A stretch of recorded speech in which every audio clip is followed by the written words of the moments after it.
Hello guys, welcome to my channel Quick Learners. I hope you all must be very well and all the preparation for the government exams are going well. आप लोग पढ़ रहे हैं अपने government exam के लिए एकदम enthusiasm से, एकदम अपने एफर्ट्स, फुल एफर्ट्स के साथ आप लोग पढ़ रहे हैं तो पेपर फॉर श्योर क्लियर होगा. And guys please keep on studying and मैं और बहुत अच्छी अच्छी ट्रिक्स आपको लाती रहूंगी ताकि आपको मैथ्स में एटलीस्ट प्रॉब्लम ना हो. और सब्जेक्ट्स की मैं गारंटी नहीं दे सकती बट येस मेरी टेक्निक्स पढ़ लो, मैथ्स में प्रॉब्लम फॉर श्योर होगी ही नहीं. सो आज हम लोग पढ़ने वाले कुछ और बहुत अच्छा topic that is Venn diagram के बेस पे एक special trick. I know interesting लग रहा होगा सुनने में ही कि येस वेन डायग्राम में कौन सी ट्रिक होती है. मैंने यहाँ पे एक वेन डायग्राम भी बनाया है ताकि आपको क्लू लग जाए कि हाँ कैसा होता है वेन डायग्राम. अगर किसी ने 11th-12th में मैथ्स ले रखी होगी तो इतना पता होगा, बहुत ईजिली पता होगा.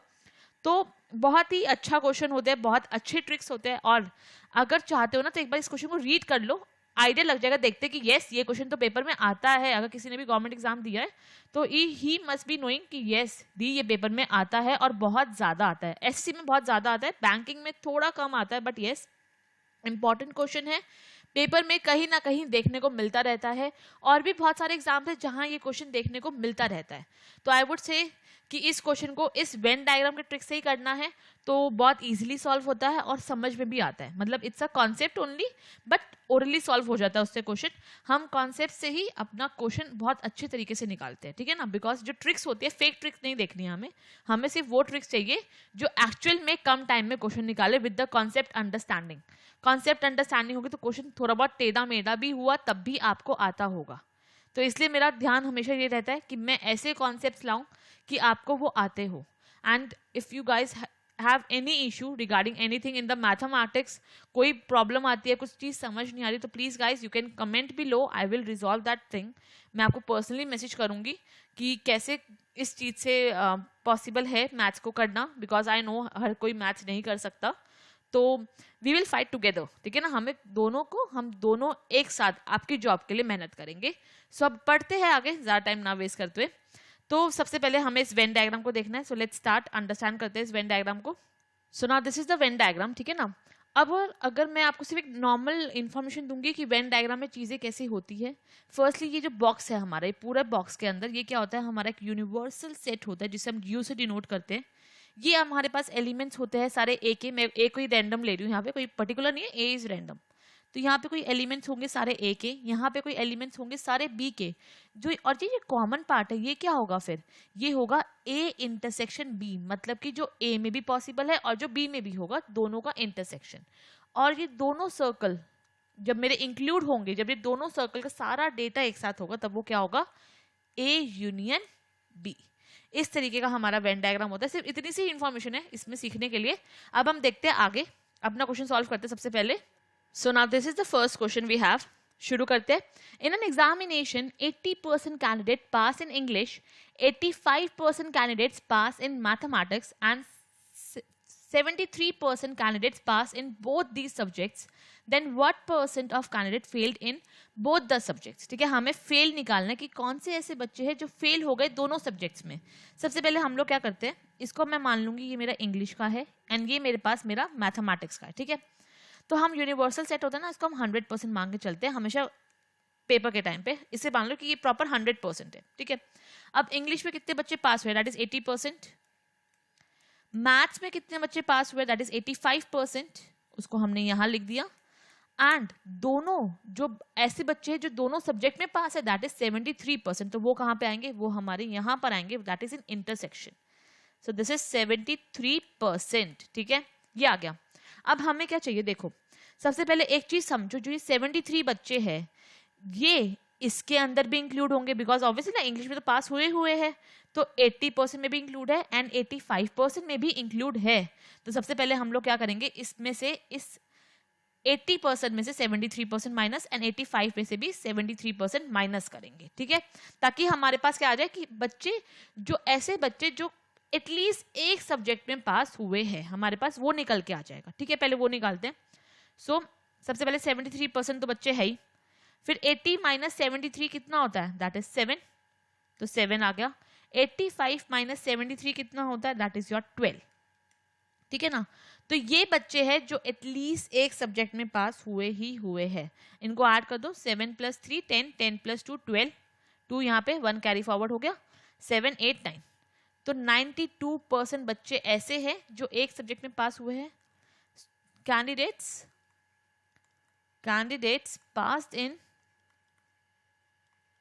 At least one subject, at least one subject. ठीक है, हमें निकालना है अब वो बच्चे जो फेल हुए हैं दोनों सब्जेक्ट में, मतलब इंग्लिश और मैथ्स में दोनों में फेल हुए हैं।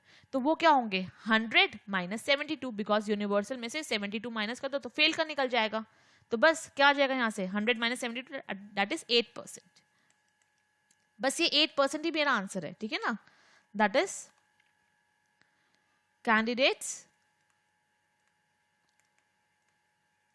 candidates failed in both subjects, that is equal to your 8%। यही मेरा आंसर है। आई होप एकदम अच्छे से क्लियर हुआ होगा। एंड ये students, one more very important discussion कि आपको ये वेन डायग्राम पेपर में नहीं बनाना है।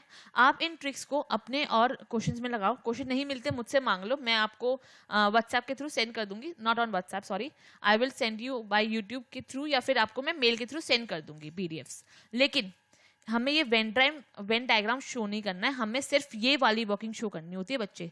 इतने ही वर्किंग से हमारा आंसर आ जाता है, बिकॉज ऐसे बहुत सारे क्वेश्चन है जिन पे ये ट्रिक्स लगती है। एंड अभी मैं एक और क्वेश्चन करवाऊंगी आपको आइडिया हो जाएगा कि किन क्वेश्चन पे ये ट्रिक लग रही है। एंड इवन आपकी जो किरण बुक है उसके अंदर भी अवेलेबल है, जो आपकी राकेश यादव की बुक है उसमें भी अवेलेबल है। तो आपको बहुत जगह मिल जाएंगे ये क्वेश्चन, बहुत मुश्किल नहीं है इन क्वेश्चन को ढूंढना। अगर नहीं मिलते तो please contact me, I will provide you guys. But हाँ, इस ट्रिक को लगाना, लेकिन ये वेन डायग्राम मत बनाना। ये वेन डायग्राम सिर्फ अंडरस्टैंडिंग के लिए है कि कॉन्सेप्ट क्लैरिटी भी होनी चाहिए, बट येस आपको ये वर्किंग करनी पड़ेगी। ठीक है, आई होप क्लियर हो गया होगा। Now let's make a second question, उसको देखते हैं उसमें क्या अच्छी चीज है और उसमें क्या सीखने को मिलेगा। So let's do that also. So now this is the second question. शुरू करते हैं इस क्वेश्चन को रीड करना। इन an examination 75% passed in English, 60% passed in mathematics, 25% failed in both and 240 pass the examination. Find the total number of candidates. अब यहाँ पे हमें 25% फेल दिया हुआ है एंड 240 पास दिया हुआ है, मतलब क्वेश्चन में मैंने चेंजेस किया है कुछ कुछ। अब देखते हैं कैसे सॉल्व होगा ये क्वेश्चन। अगर मैं देखूं तो मेरे पास यहाँ पे होगा इंग्लिश एंड यहाँ पर होगा मैथमेटिक्स। मैंने इसको 75% मान लिया, इसको मैंने 60%, ठीक है ना, जो हमें डेटा दिया हुआ था वो मैंने यहाँ पे वेन डायग्राम में लिख लिया। एंड 25% बच्चे जो फेल हो गए। हमारा यूनिवर्सल सेट कितने का होता है, 100%, ठीक है ना।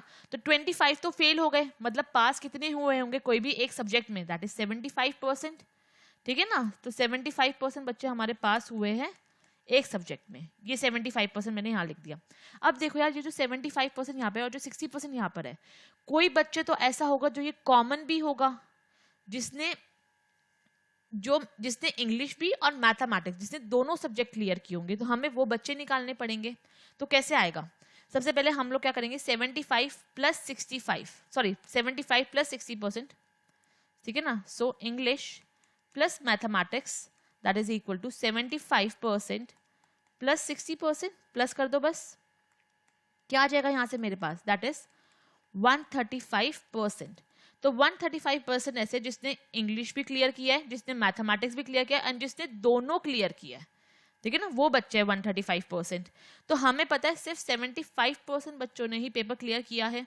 तो हम लोग क्या करेंगे, 75% बच्चों ने दोनों, मतलब कि कोई ना कोई एक पेपर क्लियर किया है, तो इसमें से माइनस कर देते, दैट इज 135 - 75, कितना आ जाएगा यहाँ से मेरे पास, that is equal to my 60।